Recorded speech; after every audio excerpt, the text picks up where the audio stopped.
Apa bezanya sewa dengan pinjam? Ini saya dapat daripada buku Syekh Umar Wadilo, dan bukunya The End of Economics. Apa beza pinjam dengan sewa? Kalau kita saya tulis ya.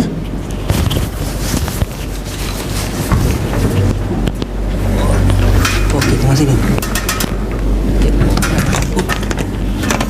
Apa dia pinjam? Pinjam. Kata pinjam satu pinjam, satu lagi kita sewa. Contoh kalau macam kita pinjam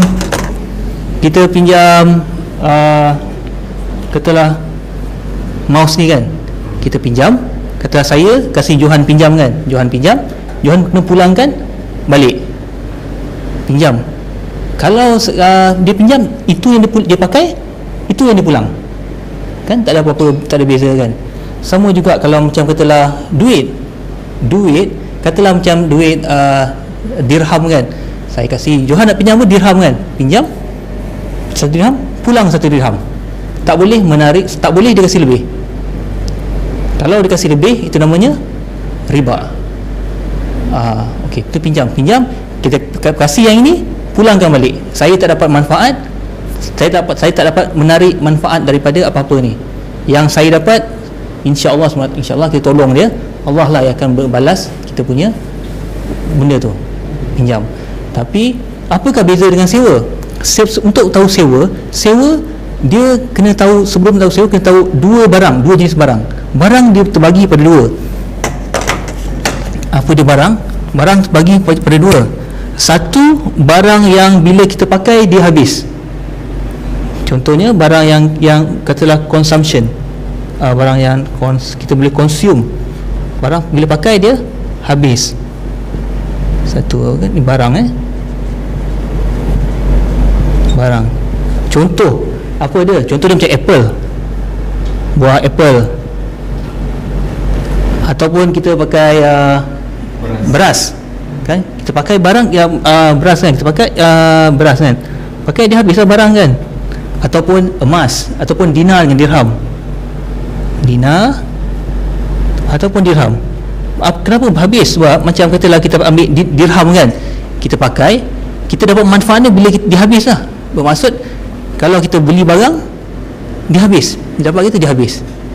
Satu lagi, ada satu barang dia kita guna aja, kita guna utility kan, dia tak habis. Contohnya macam kuda kan, kuda, macam kereta kan, macam rumah, kereta, macam rumah. Ini kalau kita pakai dia tak habis. Contoh kan, saya pakai kuda, duduk, dah sudah pergi sana, duduk, balik, pulangkan balik. Kuda tu kuda, dia tak habis. Sama juga macam kereta, sama juga macam rumah. So dah ada dua jenis barang ni kan, ada dua jenis barang dalam sewa ni kan. Tapi kita kena tengok barang mana yang boleh disewa. Ini boleh sewa tak? Boleh tak kita sewa kuda? Boleh. Boleh kita sewa rumah? Boleh. Boleh kita sewa kereta? Boleh. Kenapa? Kita dapat, kita pulangkan balik, dan boleh tarik manfaat. Boleh dapat, kita boleh tarik manfaat, kita boleh dapat imbuhan dia lah kan. Macam kita baik orang pakai kuda, kita dapat balik, kita boleh minta duit lah kan. Berbeza dengan pinjam marker ni, pulang balik kan. Kita tak boleh kau pinjam marker, saat lagi bagai pulangkan marker dan plus. Tu bukan nama pinjam tu namanya sewa kan. Kita tahu beza pinjam dengan sewa. Tapi sewa ada benda yang boleh sewa, ada benda yang tak boleh sewa. Bolehkah kita sewa apple? Tak boleh. Boleh kita sewa apple?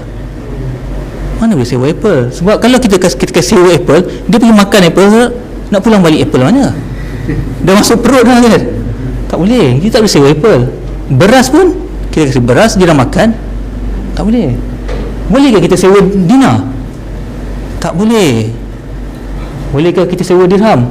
Tak boleh. Jadi kita kena jelas Dinar dan dirham ni mata wang kan, mata wang tidak boleh disewakan. Apa arti disewakan? Kalau disewakan, kita kasih orang tu sewa, boleh dapat manfaat kan, itu namanya riba, tak boleh. So kita kena jelas apa dia pinjam. Kita boleh pinjam duit, boleh pinjam duit, pinjam duit tu dari segi apa? Dari segi dinar dan dirham lah. Kalau ringgit tu lain, ringgit kita dah tahu dah, dia haram kan, ringgit haram. Ini kalau kita kasih dinar atau dirham, kita pinjamkan dinar atau dirham, pulangkan balik sejumlah tu. Kita boleh kita sewakan dinar dan dirham? Tak boleh, tu riba. Apa arti sewakan dinar dan dirham? Kita kasih dia orang, lepas tu kita minta lebih, tak boleh. So kita kena faham tak apa beza pinjam? Dah faham ya? Pinjam, kasih, pulangkan balik seumpamanya. Apakah sewa? Sewa kena tahu dua jenis barang, yang habis dengan yang tak habis. Yang tak habis ni kita boleh sewa, boleh dapat manfaat daripadanya. Sewakan kereta, okey, saya sewakan awak kereta dengan untuk satu hari dengan kadar 2 dirham, boleh ambil manfaat, halal. Tapi yang habis, saya sewakan awak 2 dinar, awak kasih saya 2 dinar campur 1 dirham, haram. Faham? PPTM tu dia panggil apa? Kontrak Ijarah. Okey, kita akan dengar apa dia kontrak berkenaan ujrah, uruf apa ni sebentar lagi daripada pendengar daripada cikgu saya Haji Umar Azmun. Tapi harap-harap faham ya, apa itu pinjam, apa itu dia barang yang boleh disewa dan tak boleh disewa. Jadi apa yang bank sekarang buat adalah diorang menyewa wang, dan menyewa wang itu adalah haram.